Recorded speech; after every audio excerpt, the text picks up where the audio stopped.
ನಿಮ್ಮ ಹತ್ರ ಇನ್ನೂ ಕೂಡ ಈ ಓಬಿರಾಯನ ಕಾಲದ್ದೇ ವೋಟರ್ ಐಡಿ ಉಂಟಾ? ನನ್ನ ಹತ್ರ ಸಹ ಇದೇ ಇದ್ದದ್ದು. ನನಗೆ ಇದು ನನ್ನ ಮುಖ ಅಂತ ಗೊತ್ತಾಗುದಿಲ್ಲ. ಮತ್ತೆ ನಾನೆಂತ ಮಾಡಿದೆ, ಒಂದು ಹೊಸ ವೋಟರ್ ಐಡಿಗೆ ಅಪ್ಲೈ ಮಾಡಿದೆ. ಅಪ್ಲೈ ಮಾಡಿದ ಒಂದೇ ವಾರದಲ್ಲಿ ನನಗೆ ಇಷ್ಟು ಚಂದ ಒಂದು ಕವರ್ ಬಂತು ಮನೆಗೆ. ಈ ಯಕ್ಷಗಾನದ ವೇಷ ನೋಡಿ ಎಷ್ಟು ಚಂದ ಉಂಟು, ನನಗೆ ಕವರೇ ಇಷ್ಟ ಆಯ್ತು. ಆಮೇಲೆ ಒಂದು ATM ಕಾರ್ಡ್ ಹಾಗೆ ಚಂದದೊಂದು ವೋಟರ್ ಐಡಿ ಬಂತು ಮನೆಗೆ. ಎಷ್ಟು ಒಳ್ಳೇದುಂಟಲ್ಲ. ನೀವು ಸಹ ನಿಮ್ಮ ಮನೆಯಲ್ಲೇ ಕೂತ್ಕೊಂಡು ಈ ವೋಟರ್ ಐಡಿಗೆ ಅಪ್ಲೈ ಮಾಡಿದ್ರೆ ಒಂದು ವಾರದೊಳಗೆ ನಿಮಗೆ ಈ ವೋಟರ್ ಐಡಿ ಮನೆಗೆ ಬರ್ತದೆ. ಅದು ಹೇಗೆ ಅಂತ ನಾನು ಹೇಳಿಕೊಡ್ತೇನೆ. ಪ್ಲೇಸ್ಟೋರ್ ಅಥವಾ ಆ್ಯಪ್ ಸ್ಟೋರಿಗೆ ಹೋಗಿ ವೋಟರ್ ಹೆಲ್ಪ್ಲೈನ್ ಆ್ಯಪ್ ಡೌನ್ಲೋಡ್ ಮಾಡಿ, new voter registration button click ಮಾಡಿ, ನಿಮ್ಮ ಮೊಬೈಲ್ ನಂಬರ್ ಎಂಟರ್ ಮಾಡಿ, ನಿಮಗೆ ಒಂದು OTP ಬರ್ತದೆ, ಅದನ್ನು ಅದರಲ್ಲಿ ಎಂಟರ್ ಮಾಡಿ. ಅದಾದಮೇಲೆ ನಿಮ್ಮ ಅಕೌಂಟ್ ಕ್ರಿಯೇಟ್ ಆಗ್ತದೆ.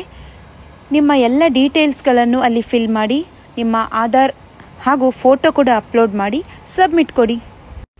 ಇಷ್ಟೆಲ್ಲ ಮಾಡಿದ ಮೇಲೆ ನಿಮಗೆ ಈ ರೀತಿ ಫಳ ಫಳ ಹೊಳೆಯುವ ಒಂದು ಚಂದದ ವೋಟರ್ ಐಡಿ ನಿಮ್ಮ ಮನೆಗೆ ನಿಮಗೆ ಗೊತ್ತಿದ್ದವರಿಗೆ ಎಲ್ಲರಿಗೂ ಕೂಡ ಈ ಮಾಹಿತಿಯನ್ನು ಸಾಧ್ಯವಾದಷ್ಟು ಶೇರ್ ಮಾಡಿ.